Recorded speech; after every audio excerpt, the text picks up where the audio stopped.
Welcome to the Solar Energy channel, where you will get an honest inside look at all things solar. In this video, we're going to discuss solar financing options for businesses.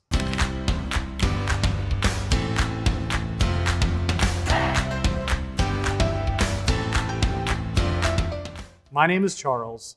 And I'm Warren, and please be sure to subscribe and like this video to be notified when we release future videos just like this. So Warren, solar is a significant investment with a great return. Yes. So how should a business pay for a solar investment? Yeah, well, the first way and the most easiest way is to use cash. But there are some things to consider before you dole out your cash. Number one, do you have cash? And number two, what else could you do with that cash that might have a better return than investing in solar? Yeah. So the reality, if you have cash, great. There is also the conventional loan where you could borrow, and depending on your interest rate and your return on investment, it may make a lot of sense to borrow that money because you can take your savings, your electric bill that you would have owed to the utility, and you can use that now to pay off your loan. Correct. And if you're a business, you're going to be essentially eliminating or dramatically reducing an expense to pay off this the debt service that you have on that loan. Yep. So you can pay with cash. You can get a conventional loan. Another option is a lease. There's two types of leases. One is a capital lease, and the other is an operating lease.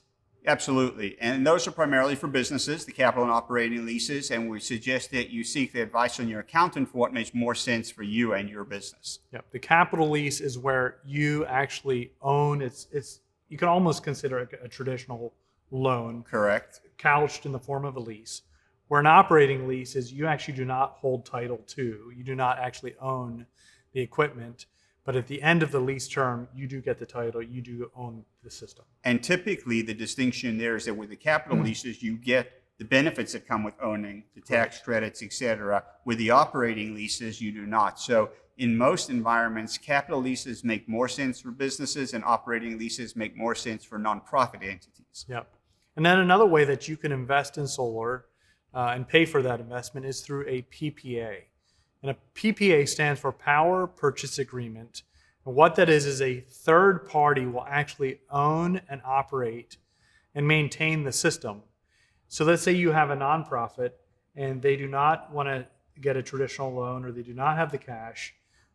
They can get solar through a power purchase agreement where someone will buy the solar, maybe an investor, someone close to the entity. They will sell the power to that nonprofit or to that end user.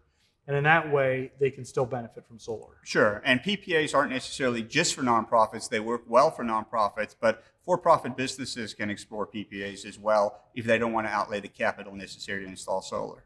But the person who would get the incentives would be the owner of the system, not necessarily the owner. Correct. A business that would sign up for a PPA would see a reduction in their kilowatt hour cost or their cost of energy, but they would not take advantage of any of the incentives that come along with it. So in summary, there's really four great ways to pay for solar, either with cash if you have that available, taking out a conventional loan, taking out a lease, either a capital operating lease, depending on your situation, or a power purchase agreement. Thanks for watching. If you enjoyed this information, be sure to like this video and subscribe to our channel for future releases.